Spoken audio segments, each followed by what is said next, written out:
Australia एक ऐसी team जो अपने र्यूड बिहेवियर के लिए जानी जाती है और उस दिन ऑस्ट्रेलिया टीम ने पूरी दुनिया के सामने इंडिया से गुस्ताखी करने की जुर्रत कर दी। तो एक कहानी है उस मैच की जब ऑस्ट्रेलिया ने इंडिया के सामने टॉस जीतकर पहले बल्लेबाजी करने का फैसला किया।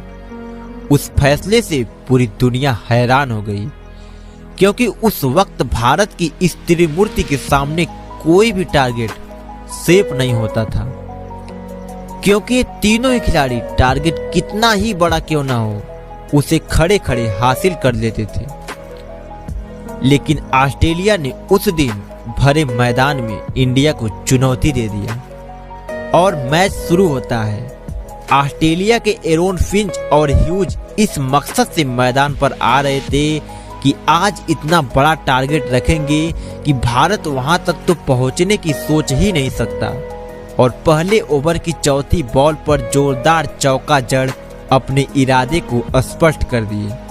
उसके बाद दोनों बल्लेबाजों ने भारतीय गेंदबाजों की जमकर कुटाई की, लेकिन विराट कोहली के शानदार थ्रो से एरोन फिंच 50 रन बनाकर रन आउट हो गए।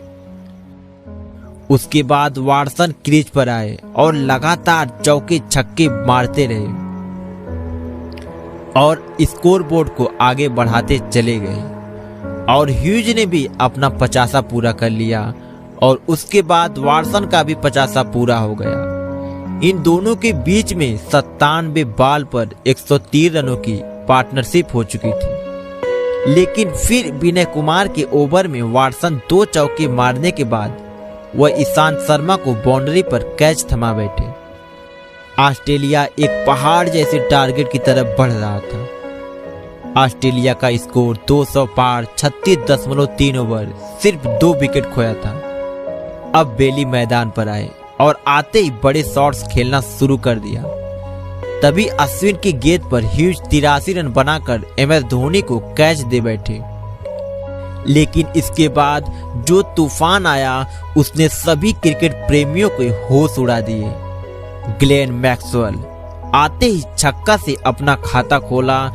उसके बाद तो दोनों ने मिलकर खूब पिटाई किया।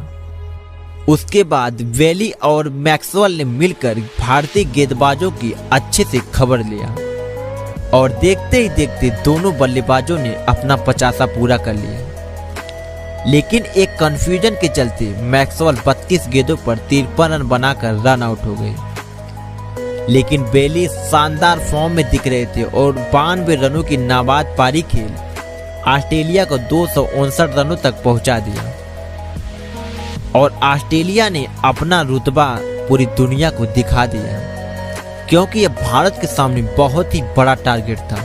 350 के ऊपर रन बन चुके थे।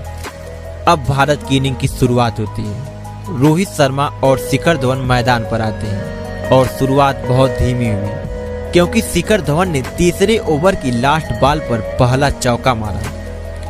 उसके बाद रोहित ने भी हाथ खोले, लेकिन उसके बाद दोनों बल्लेबाजों ने ऑस्ट्रेलिया को दौड़ा दौड़ा कर पस्त कर दिया। जहां 16.1 ओवर के बाद ऑस्ट्रेलिया 79 रन पर 1 विकेट था, तो वहीं भारत इस जगह पर 98 रन बनाकर बिना कोई विकेट खोए और भारत का पहला विकेट 176 रनों पर गिरा शिखर धवन के रूप में। धवन ने इस मैच में 95 रनों की बहुत ही तेज तर्रार पारी खेली। ऑस्ट्रेलियन टीम इस विकेट का जश्न मना ही रही थी कि कोहली ने आते ही जोरदार मिड ऑफ पर छक्का मार उनकी खुशियों को मातम में बदल दिया। और उसके बाद रोहित शर्मा ने भी चौकों छक्कों की बरसात कर दी और अपने वनडे करियर की तीसरी सेंचुरी जड़ दिया। लेकिन काम अभी बाकी था। उसके बाद कोहली ने इंडियन क्रिकेट के हिस्ट्री में सबसे तेज 52 गेंदों पर सेंचुरी मार दिया। अब भारत का स्कोर 347 रन 42.5 ओवर, मात्र 1 विकेट खोया था। जीत के लिए 43 गेंदों पर 13 रन। अब जीत पूरी